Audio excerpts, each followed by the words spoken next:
Welcome, Nika and Peter and Mr. Brady. I still can't call you John. I couldn't call you John when we met in DC, and I don't think I can do it now. You'll just always be Mr. Brady. I hope that's okay. And we have Elise with us as well, if I'm hello, pronouncing Elise. it correctly. Can't see anything anymore. So Jen and I were talking about what would be helpful for folks, and last year, my portfolio, what is it called when the principals watch you, and observations, my portfolio, my observation, that like all that stuff was around like family involvement.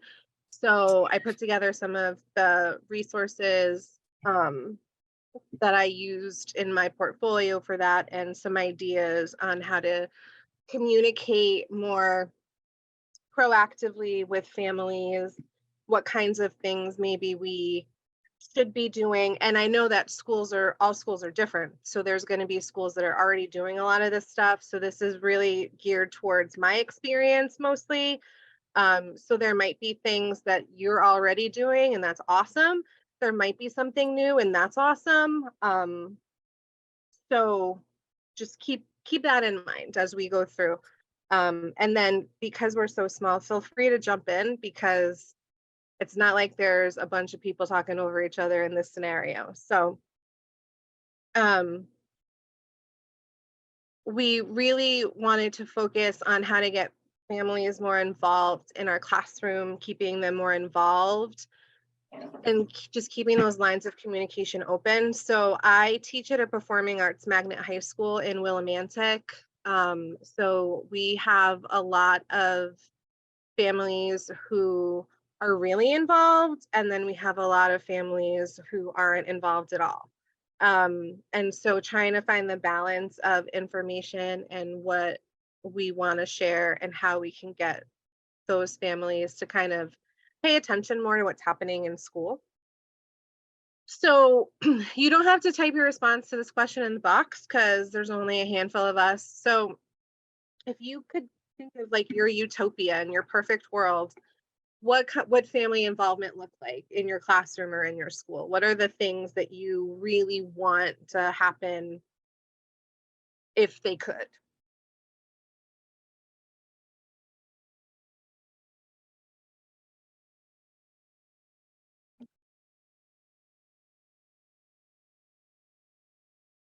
So I teach English and creative writing, and I would like families not to get mad at the books that I teach. And I'm really lucky that they don't. But I would actually like our families to read more with our kids. That's like one of my perfect world moments. Go ahead, Nika. Don't even worry about raising your hand, honey. Just jump on in. All right. Yes. Family engagement and my setting would look like parents coming to the school, starting with once a week in the afternoons. Snack is provided. And then I would host a lesson, have an agenda for the day, for that day, for the parents to follow, as well as activities for the children or students to interact with collectively. So the parent and child engage, then they would break out into small groups and do something for their own, and then we'll come back together. But just to see the parents interacting with the child in a part of the classroom setting. Wouldn't that be awesome? Because like half the time, you know, we're always the problem. But if they actually saw what was happening in the relationships that we have with their kids and our families, they need support just as much as the kids do. And I think a lot of times people forget about that. Further in my presentation, I'm like furthering it along. I have exactly what you just said. Like, we need to be able to offer families workshops and things of how they can help their kids. And for us, like having high schoolers, they need community service. Your community service is watching those kids and putting together activities for them so that their parents can focus on what they need to be focusing on. And maybe there's like a meal, a dinner, because anytime there's free food, who's not going to want to do that? So that's like, I agree with you. I would love that too. Like, just Yes, come on sure. in, guys. It would be awesome. Hands-on activities, and then as well as Yeah. cognitively to learn. Yeah, and I think sometimes our families, I'm trying really hard not to use the word parents lately because not everybody has a parent that they live with. So I keep saying like adults and families. So I'm trying to like retrain my brain to Mhm. not use that. But um yeah, our families need stuff too about, you know, y- just even how to communicate with their kids. Communication, patience, Yeah, like all the understanding. all the SEL stuff that we do with the kids, families need that too. 100%. Anybody else have any perfect world involvement, engagement that they want to share? You don't have to. It's okay.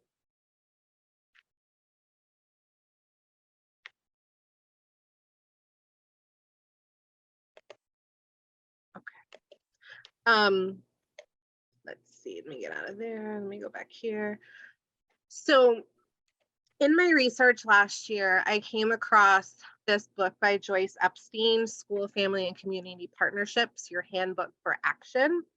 And in it, she talked about the 6 kinds of family involvement and things that we could be working together with. So there's parenting, obviously. So working together with our families to kind of talk about where kids are, what might be appropriate decisions, home environment, stuff like that. So that's more like guidance counselor, um, school liaison kind of stuff, because I don't think a lot of teachers would feel necessarily comfortable going into someone's home and being like, you need to do this and do this and do this, or like have those kinds of meetings. But I think a lot of the information that we have from school can help parents and adults make informed decisions at home about what their kids need. There's communicating, which is what we're really talking about a lot here. So, what are programs that they might be able to participate in, services? I wonder, and I don't know what your experience is like, but I wonder how many of our families know all of the resources that are actually available to them, um, to support them in school, to support their kids in school, and to support their families at home. And so having that kind of communication, what is available, and providing more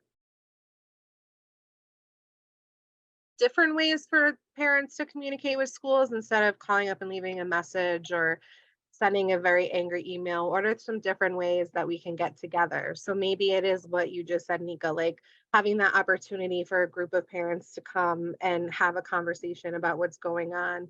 Maybe all the kids in, my English 2 class have their parents come in and, hey, this is what's going on. Let's talk about it, kind of thing. Volunteering, there's all sorts of things that families can volunteer for that they don't. And sometimes we don't ask. So getting that back into our worlds. I know when I was in high school, our parents did all sorts of things. Like they did all the costumes for our plays. They built the prom for us in the gym. Like they were really involved. So somewhere along the line that kind of fell to the wayside. So how can we get them back into that? Learning at home was one of her action moments. And I think a lot of parents get frustrated with homework and they don't know how to do it and how they know how to support their kid. And sometimes I think the best way for our parents to support their kid is just by sitting with them while they're doing it and saying, that's a really good question. Maybe you should write that down and tomorrow you can ask your teacher. Or I don't know the answer to that. Let's go to the world of Google because there's everything on Google. Maybe we can find a YouTube video on how to do it. But just giving them that confidence to be able to, like you said, Nika, have the patience to kind of just sit there and be a part of it. The decision making, we're always looking for stakeholders to be a part of decisions in school, and then collaborating with the community. I think some schools have an easier job of getting the community involved in what's going on, but I also think that we do so much that sometimes it's overwhelming to think about how we can get more people involved. Um, so just an example, my school doesn't have a library. I know your face. That was my face too. So we're in my building used to be a theater. And so when they did the renovations, it was really just for performing. It wasn't supposed to have any academics. So when they brought academics into the building like 15 years ago, they just never had a library, but we have a library across the street. So when I started teaching there, the first thing I did was walk my little tush across the street and say, "Hi, I'm Stacy. I'm an English teacher across the street. Can we like come in and do stuff?" And they open the library for us when the library is not even open. They pull books for us. They help us with all sorts of projects. So that was an easy thing for us to do, but nobody else had done it before. So it just takes like, somebody who's annoying like me to say, "Let's do this. Let's go. Come on." I went down to the bank one year and had the manager of the bank come in and talk to the kids about taxes and the stock crash of 1929, and he loved it and he was so excited because a lot of community leaders and businesses, they have budgets to work with students and nobody asks them to, and so they really want to, so that's like a thing. So just things to keep in mind. Let's see, what's the next thing? So some things that we already kind of talked about this, making sure that parents know who they can communicate with. So maybe that's sending a list of names and phone numbers and emails where they don't have to go to the website to find them. It's like, if you're looking for this person, here you go. It's a back to school thing, super easy. Letting families know about programs and community events that would be beneficial to them. And then we talked about those family workshops and food and activities for those younger kids. So I think we all know that stuff, but it's the process of actually coordinating them in the time that we have during the day, which we don't have. So that's why we need our parents, because maybe some of our parents can do some of this stuff for us. Volunteering in the classroom. So I think, I don't want to speak for everybody, but I think sometimes we have this very hard line of, this is class and this is school, and I don't want you here and I don't want to be there, and like we're separate but we're together. But I don't think that's good, right? I think it's important for our students to see more adults care about them. And sometimes caring about them is coming in and sharing like a hobby. So we have a block a week where we have, I guess you would call them like extracurricular activities or enrichment activities. And one of the parents is a LARPer. She LARPs, which is apparently live action role playing. I don't know, but some of the kids were really it's not my bag. But some of the kids are really interested in it, and so she's coming in like once a week and teaching the kids about LARPing and making costumes with them and showing, like, it's so weird, but they love it. We would never have done that without her. Careers and talking about what they do. Some of our families have like really cool jobs that our kids probably don't even know are options for them.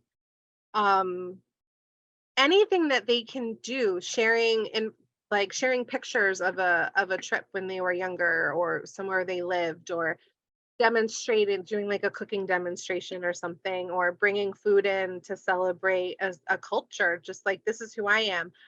I'm Italian. My family is from Sicily, and I will cook for the kids. I have brought in meatballs and pasta and like cannolis, and they're just like, "You made this for us?" I'm like, "Yeah, because this is who I am, and the best way to get to know people is through food." So maybe we have families who can help coach students in sports or for academic competitions, evaluating presentations, bring in an audience that's not us, and have parents come in and families. Maybe they could even help proofread things. Who knew? Be part of an audience. I think there's different ways that we can get families in that maybe we haven't thought about as a way to create that involvement. But like live audiences for presentations, that's the easiest way to get parents in. And even if we can't get them in person, maybe there's like a Google Meets or a Zoom, and we can set it up and they can be watching it. And the same goes for the school. There's all sorts of different things that we might ask parents to do: chaperoning, organizing shadow days, planning events, all these things that we take a lot of time to do. Maybe we could pass the buck on to them a little bit. The responsible ones. I think that's a Um, great idea. huh? I said, I think that's a great idea. Yeah, I mean, we I do think- so much when you think about all the things that you do outside of actually teaching. I mean, the list is probably a mile long. And it's like, oh, you're going to run this PLC, and you're going to do this meeting, and you're going to organize this field trip, and you're going to do this, and you do this, and you do this, and you do this, and you do this, because we care and we want to do it because we want our kids to have like the best opportunity and experience possible. But we're like killing ourselves with all of these extra things that we want to do for them. So we need support too. And I think that's something that we can bring up to administration too. When they bring up all this self-care stuff, it's like, okay, here's a very tangible way that you can self-care me, help me with my self-care, is help take some of these things off my plate. And let's find out how we can get more people involved, where it's not just the same people doing the same things and adding more and more and more and more, because that's just not ever going to be helpful. I agree with you. I think that they should try, I mean, even if it's starting off just getting parents to come in once a week to read to, especially with the little ones, the elementary ones, the pre-K ones, Oh yeah. getting them all to come in. I don't care if you just, even if it's like once a month, that parent does it. This parent comes in on that. So have them sign up for it. Absolutely. Have them sign up for it. Like, okay, put the list out there and say, okay, this week, Mr. Johnny's gonna come in, or whoever, but they need to start putting that out there for these kids, because there's so much going on in the school right now. For me, I don't know about everybody else, but it's a lot going on. And I think the more they see adults in the classroom, and they see parents in the classroom doing something, maybe some of the issues of things can die down a little bit, because it's a lot going on emotionally. Oh, absolutely, Anne. I don't think anybody has it easy, right? And we're They don't. But I don't think people who are not in education, or like Mr. Brady, I know you work with a lot of nurses or like healthcare and stuff. I don't think they really understand what it's like, and like the 5 gajillion decisions and things that we have to make every day, just to like make sure that our kids are okay. Right. And am I gonna make this a big deal? Okay, this kid was super snotty. Am I gonna make that a big deal, or am I gonna let that one slide? Okay, I'm gonna let that slide, but then this, and it's just like constant, and it's exhausting. Right. We're all headed towards something, hopefully. Well, I mean, like I was telling Jen, my doctor is like, you need to chill with your stress. You're headed for like a heart attack with all of this stuff. Wow.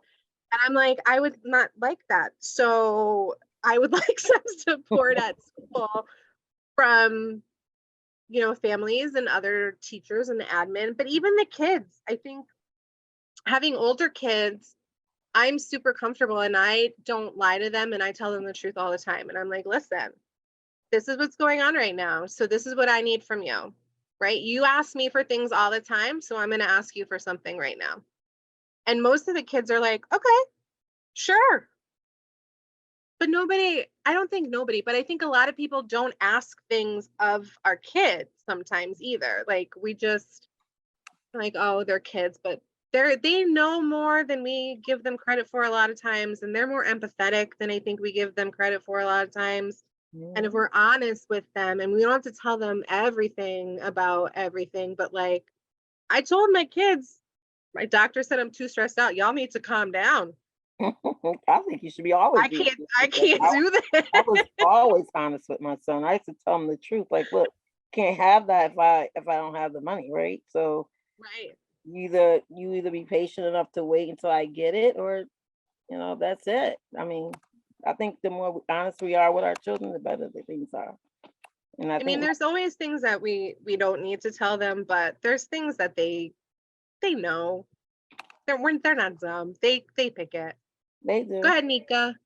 Mhm. Jump on in, honey. And I think it's a lot of science behind it because we're still catching up in this world that we live in, mentally, emotionally, psychologically, as far as post-pandemic, as far as returning back to the education and learning. And I mean, it's a lot into it. So to reshift, to regain, to take those extra miles to get everything back at a baseline makes it's a challenge. And that is why you need not just mom and auntie or grandma or caregiver, you need a community, you need school teachers, you need support staff, you need the village to help support the students, because even coming back today, they had 2 days off, but they're still in distress. And you have to recognize those that are in a distress moment, if they're putting their head down, if they're coming in with a pout on their face or have a tude, you can still see that there's something going on. So you gotta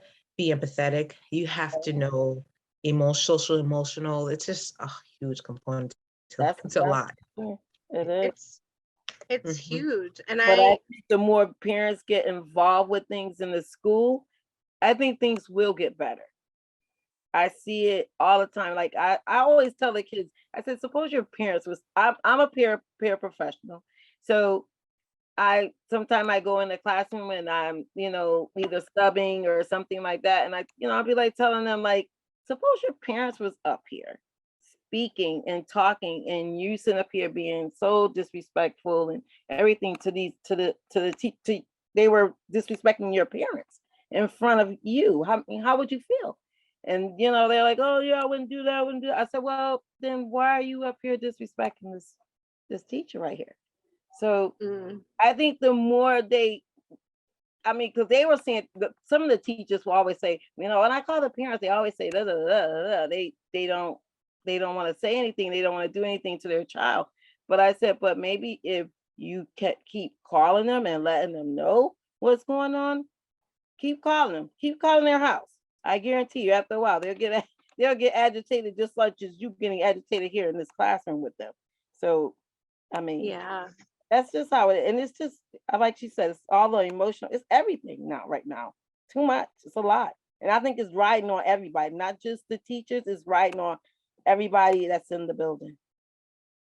Yeah, and it's super overwhelming for us, because when the kids come at us, however they want to come at us, like there was an incident in my class a couple weeks ago, and there was a kid who was just being really mean to me, just like really mean. And the kids were like uncomfortable, but none of them said anything to that kid. And one of them came up to me afterwards and said, I'm really sorry that happened. And I said, why didn't you guys say anything it's your peer? Right in front of him, yeah. Well, because we were afraid that they would come after us. And so we just let them go after you. And I was like, okay. how do you think that made me feel? Well, we know that you didn't feel good. I'm like, okay, so like, how are you guys gonna take control of your environment too? Because Right. you're not just bystanders here. Like, you have some control over what happens. Right. And if they stand up too, the ones that's sitting here, you know, there are some that really wants to learn. And then you got kids in there that just, you know, just want to do their own thing. And I'm Yeah. going, wow, it's just so different from when I was going to school. Oh, 100%. If one of my Totally teachers different from went when to my mom and said, Stacy's not doing her homework, she didn't turn in her essay, she just talked the whole class, my mom would have had me by the hair and she would have been like, what are you doing? I don't want to hear this anymore. You fix it. And I would have been like, yes, ma'am. And I would have fixed it because, like, I'm not messing with Mama Rosie. Like, if she, you didn't We're mess with Miss Bernice because she did not tolerate that. no, but I don't think there's that same, I think a lot of the parents are, you know, they're around my age. They're in their like 40s now and they grew up like that and now they're kind of trying to do the exact opposite and that's not working either. So where's the balance and like how can we support them with the balance so that our kids are getting what they need from everybody? Because like every time I end class, I always say, have a great rest of your day, stay out of trouble, make smart choices, I love you. I tell my kids I love them at the end of every class. And one of my kids went to the social worker and said, Miss V is the only person who tells me she loves me. I don't even hear that from my parents. Wow. And that was like one of those things where I'm like, I will never stop telling you I love you. Right. Because if I'm the only one that you're hearing it from, then you're going to hear it from me every single day. Yeah. And that's sad. It is. It's sad when our kids' parents are calling them in the middle of the class, asking them for money. Oh, That happened last week too. oh my goodness. And like it's just mind blowing. And they don't get hugs neither. They don't get hugs. And I think kids No. look forward to those.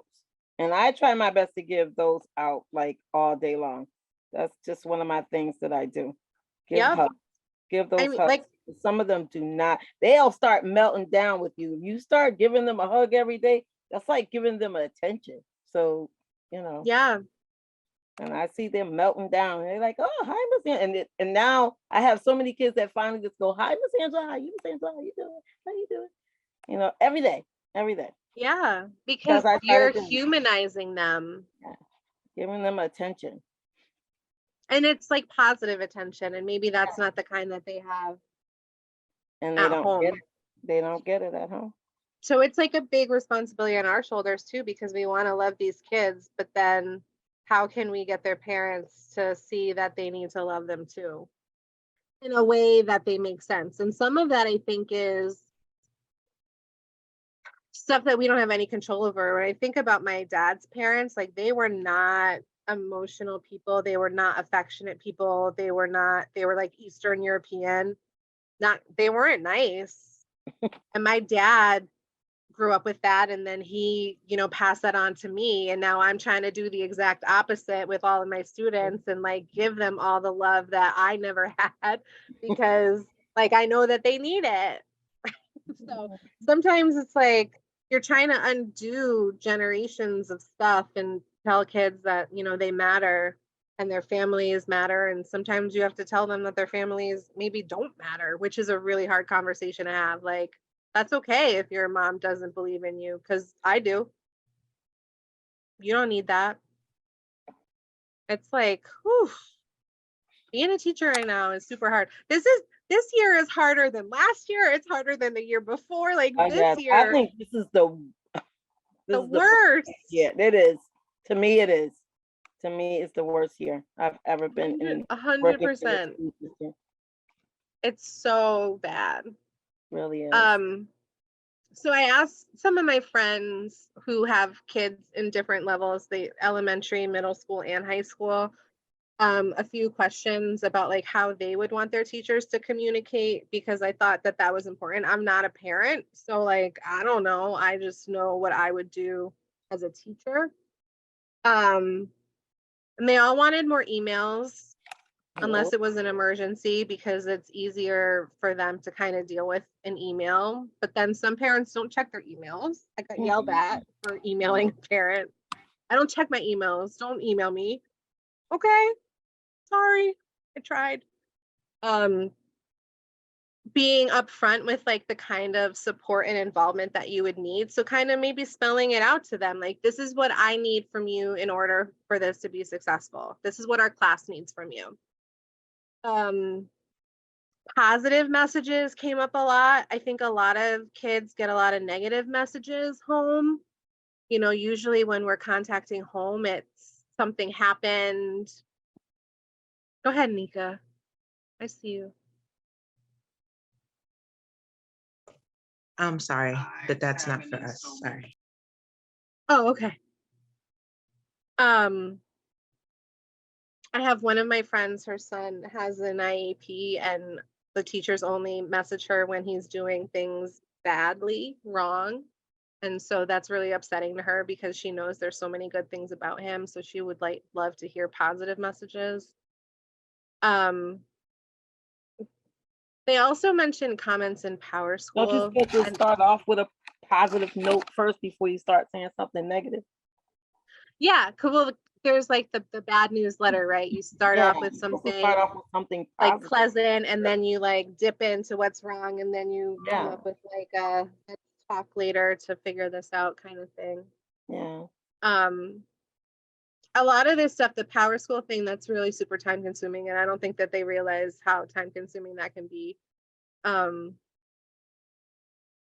But I think the positivity is what they're really seeking the most, and like things about what's coming up, so that they have an idea of things that they should be asking for and looking for. So I mean, maybe that's something that happens in a like preschool survey kind of thing, where you say, ask parents, like, what are like the biggest things that you need from us? How can we communicate the best? What's the best way to do this? What are you looking for? And that way they have kind of a say. The kids have some responsibility, the families have some responsibility, we have some responsibility. Because I don't know what levels you all are in, but in high school, I'm not gonna probably email you every day to tell you how your kid did. I'm probably not gonna do that. Maybe at the end of the week I can tell you, but I don't necessarily have the time to email every kid's families every day. None of us have that time, to be honest, let's be real. So we gotta like pick our battles. Just like a beginning of the school year or course. So something that I do is I'll send out a bunch, like a Google form to families, and well, this is like for me, like, this is what I am, this is what I'm doing. Happy, nice to meet you. Contact me here. I have a syllabus for all of my classes, so they can see, you know, what the description is, what the requirements are. I'm over here. Essential questions. We have to have like our priority standards for every class. We've moved to mastery standards-based grading, which I don't want to talk about. It's frustrating. So we have to have priority standards for all of our classes, and that's what all of our assessments are connected to. I don't like it, but it's neither here nor there. And just like general information. So I send this home to parents. The kids help make some of my syllabus, so that's always a good thing.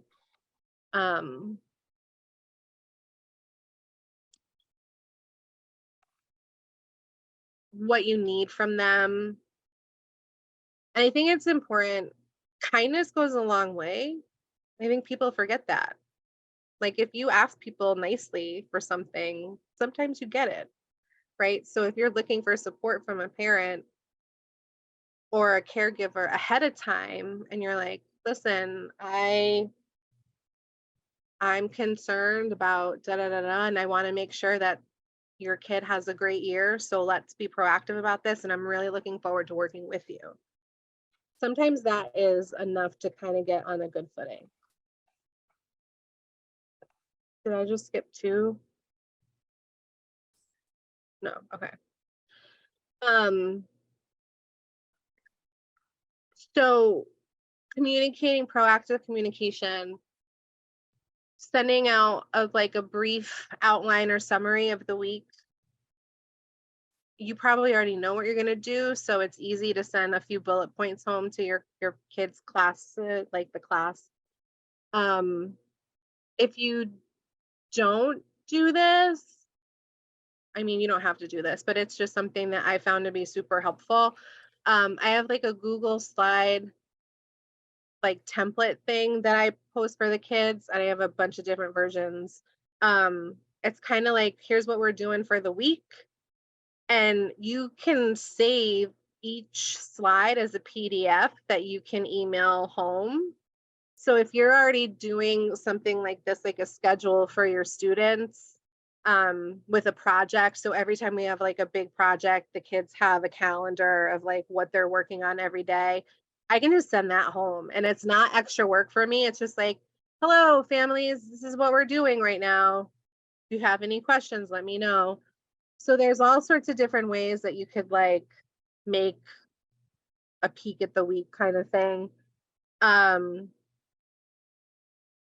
And turn these into PDFs. So you just, if you go to file, where is it? Download as a PDF, you can do individual slides and then send those home, print them out. And it's super helpful for the kids to know what's coming. And it's a like, well, you got the week, right? You know what you were doing this week. But it's also helpful for the parents too. And I'll share this PowerPoint with you. I'll put it in the comments so that all these links and stuff you can have access to too. If you want to play around with some of this stuff that's in here. Just send a quick note home. Here's what happened this week. Here's what's coming up. Anything like that is always helpful, especially if you're doing something new. Like I have a couple of new classes that I've never taught this year. So, and I'm trying new things in some of my other classes, and I just want to be transparent. So I don't want anyone to come back and say I did something wrong. Okay.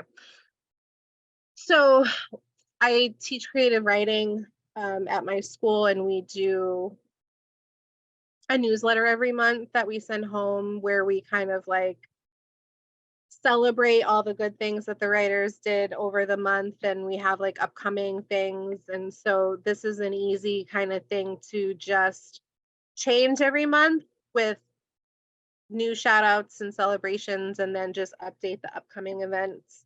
So every month this goes out to all the families of our creative writers so that they're kind of aware of what's going on.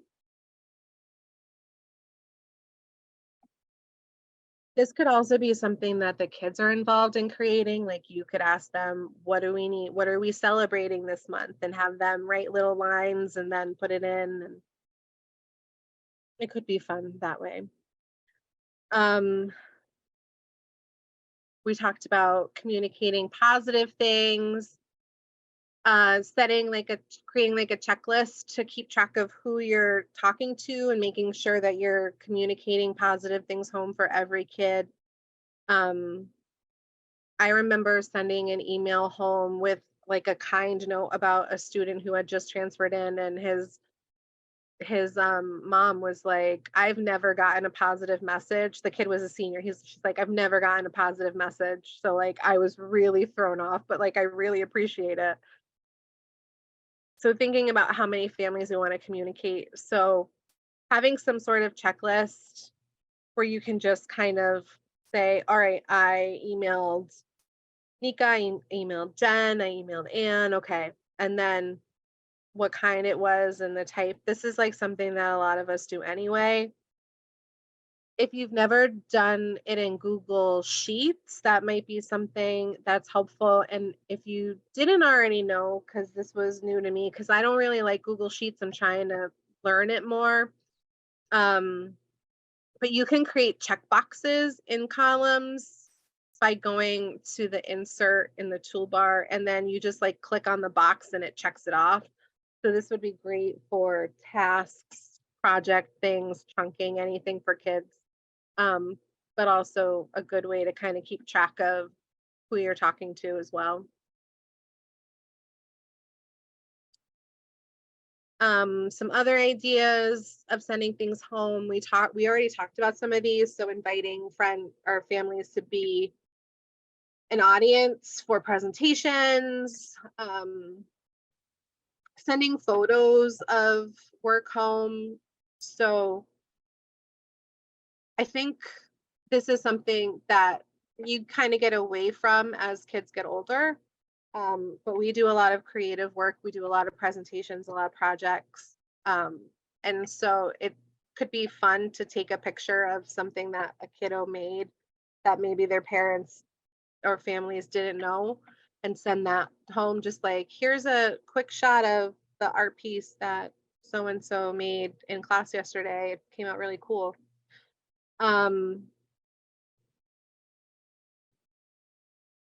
Any kind of inventories, like if you do a multiple intelligence thing or any kind of survey, any kind of benchmark test, maybe send those results home so that parents kind of have an idea of what's going on. It could be helpful for them too. When we're talking about just like writing a good email, we want to keep them as short and to the point as possible. As an English teacher, I talk a lot, I write a lot, I have a lot to say, and sometimes it's too much. So really keeping it short. Struggling with math problems today, but even though she was really frustrated, she didn't give up and worked really hard to solve all the problems. That was awesome. That never would have happened for me in high school. I hated math. I didn't like math. So my mom probably would have gotten the negative note from me. Just very to the point. We don't want to put like emotion or anything in an email because that kind of detracts from it, and we want it to kind of be judgment free, so very objective. You don't want it just, this is what I saw. So a lot of times we might think that a kid's not paying attention, but they might be paying attention. So what might we say instead? So each time I looked at Stacy while giving instruction, I noticed she had her head down. Like, I don't know if she wasn't paying attention, but this is what I saw. We also don't want to have blame language in our emails home, either blaming the kids or the families. Like, if you had just signed this form, then all of this, we don't want to do that. And I know, I'm sure a lot of us don't do that, but I'm sure that there are some people who might do that. So just a thing. And we had talked about the sandwichy technique earlier. I don't know if any of you use Padlet. That's a really cool way to kind of organize information for projects, for like questions of the day. So like you could do whatever you want in here. So this was just like some questions that this is not from this year, obviously, because we weren't in school on these days, but you put whatever you want at the top, and then you can add pictures, you can add comments, you could add videos, and all of the kids can write underneath it. So this is a really cool way to organize research and projects, but this is also something that the kids can do. They can have their own Padlet and they could put what they were working on each day. They could take pictures or screenshots of what they were working on, and then they could share this with their parents so they have like a track record of what they're doing in class. It's fun. Kids like it. But there's other programs out there too. I just like Padlet because it's easy. It's really easy. If you're not technologically advanced, it works. And I do believe that everyone should watch The Goonies if they haven't watched it yet. The 5-year-old in me. Let's see. Surveys, we talked about this already. Just trying to get like a pulse on what's happening at home, what kids' responsibilities are. I know as older students, I have a lot of my kids have to babysit their younger brothers and sisters. When they get home, they don't have time to do things for themselves. So just like kind of knowing any little insight can be helpful, and it helps us be empathetic. Like we were talking about being empathetic towards our kids. So if you know that your student is going home and making dinner for their siblings and doing the laundry and putting their siblings to bed and all this stuff, you might not have these outrageous expectations. You might be able to come up with a plan to like support that kid because you know what's going on at home. But if you don't know those things, sometimes you're not nice, but you don't even know that you're not being nice because you don't know what's going on. So asking for some information from our adults. There's just some tips about using and creating family surveys. We usually have like if we're going to do a family survey, we have multiple people working on it together because we want to make sure that we're saying things the right way, that we're asking it in a way that makes sense, that we're being respectful of people. I think there's a lot of teachers who are very in themselves and don't think about how their words might affect others. And that's not because they're a teacher, but that's just because they're a person who maybe isn't as open to things. So just, making sure that we're calling each other out and being respectful. And then we talked about this too. This was like one of the first things that we talked about, those workshops for families. So it could be all sorts of things like conflict resolution, coping strategies, boundaries, community resources, literacy. I have a lot of families who they struggle with reading emails. They struggle with writing. They have a hard time communicating because of this. And sometimes it's a language barrier and sometimes it's not. So just, helping our families help themselves. And then I found these PDFs. I don't know if it said where they're from, but they're just like little, I'll show you these ones. They're like little cutouts, like little lunchbox notes that have these different questions. Family first. They're but from Family First, it says at the bottom. But just like little things that families can ask their kids, who was nice to you today? Or like, what's something your teacher does really well that you like? Those are things that we don't usually talk about. It's just, how was your day? Fine. Okay. And then that's like the end of the conversation. So yes, Jen. I was gonna say, like, I asked my son how was school? Great. Like literally that same 5-letter answer every single day. Yeah.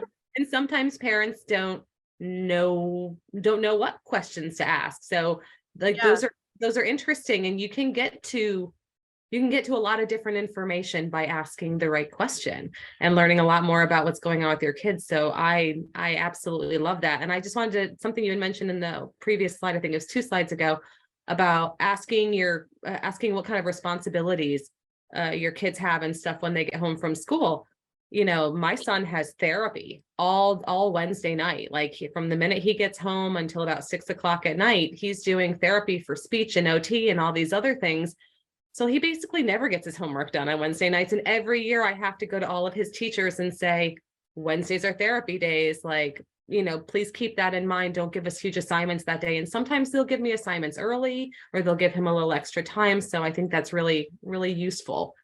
Yeah. Thank you for sharing that. That was helpful as a mom, because you're a mom. You have 2 babies now. Sorry, I still get excited about that. So there's all these, exactly, like we don't know what to ask, so let's help them. You know, I just wanted to chip in. I just wrote in the message. Yeah, I'm just looking at it Kids- now. My kids are older. My kids are 20 and 16 now. But when they were younger, I heard somewhere, you know, that, the best thing to ask is what's the best and what's the worst thing that happened to them today. So they would tell me a lot of things, you know, and that was great. But sometimes I would get something like, oh, the worst thing was when I got on the bus in the morning, and the best thing was when I got on the bus on the way back. So you don't want those. So additional questioning. Yeah, that's tough. Yeah. That's a tough one. So I'm in like this earthy, crunchy stage of my life, I guess, with like gratitude and setting intentions. And like, so we just got into the new moon in Pisces, everybody. And just so you know, like, this is a time to let go of our limiting beliefs and take off with our creativity and like welcome things in. So this is where I am in my brain. So we set intentions every week, and then I ask the kids to tell their parents what their intention is for the week, and then I ask them to check in. And I don't know if they're doing it necessarily, but I think some of them are, because I think they think it's fun. We have like these cards that we pull, and like they'll say like, I am awesome, and then it'll have like a little thing about how they're being awesome, and go find a way to be awesome, and then tell your family about it. And they think I'm nuts, but they love it. Some other ways that we talked about how our families can support them at home. A journal. Some kids don't get to see their parents, so why not have a journal where they leave questions in it, and then when whoever is in charge of them gets home, they could like answer it, or they could write a question and their kid could answer it. So just to keep like communication going, which I think a lot of people do through text, but I don't know, there's just something about like a journal and actually writing that just means so much. And then that's just like a little thing where you get to look back and have these conversations with your family. And these are just some things to do in the journal.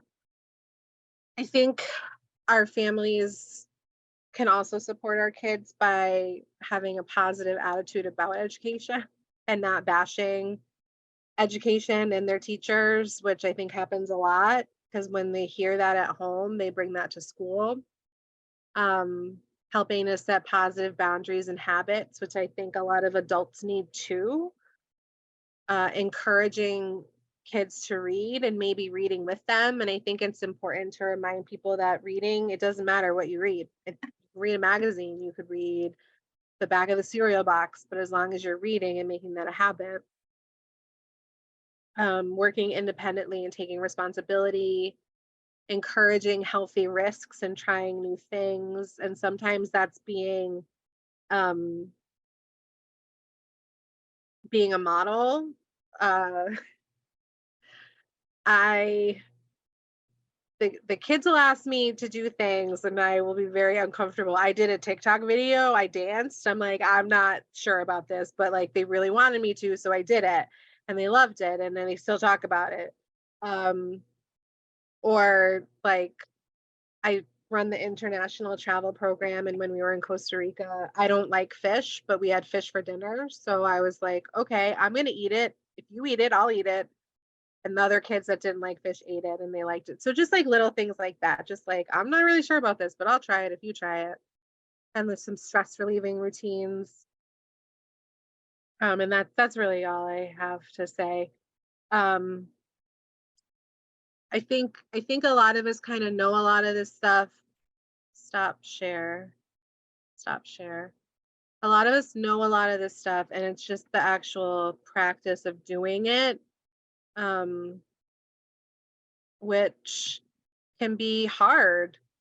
And I don't know. I'm gonna stop talking now. So if anybody has anything that they want to say, or any questions that they want to ask of the group, or conundrums that they're dealing with. I just wanted to give you some feedback, Stacy. Samsung, I don't know who Samsung SMS9060 was, but they had to pop off because they had a workshop or something else that they had to go to. But they wanted me to let you know that they got a lot of good takeaways from this presentation, things that they think are very usable that they can implement, and they wanted to extend their appreciation. It was a direct message to me, so you didn't get to see it. Thank you.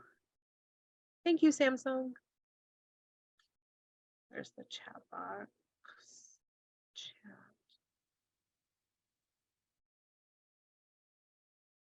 I just put the link to the PowerPoint in the chat box, and everyone should have viewing access. So there's links to other documents and things, and so you can click on those if you want, or if there's anything in there that interested you. I don't know. Basically, let's try some new things to get our families in our schools. And I'll just say from my perspective, working with the State Department of Ed, I mean, they have a whole commission on family and community engagement. You know, this is a big thing. And Connecticut is very proactive in leading the way on making that a priority. So I think this aligns well with what the State Department of Ed is trying to accomplish as well. Stacy, when I click on that, is it okay if I share that link? Because as I said, I know that there were people who had COVID and they weren't able to be on. And I think a bunch of people are on vacation and forgot they signed up to do work on vacation. Yeah, so, that's fine. So if it's okay, I have it open on my browser. I'll copy and paste it, and I'll make sure that we get it out to people. Sure.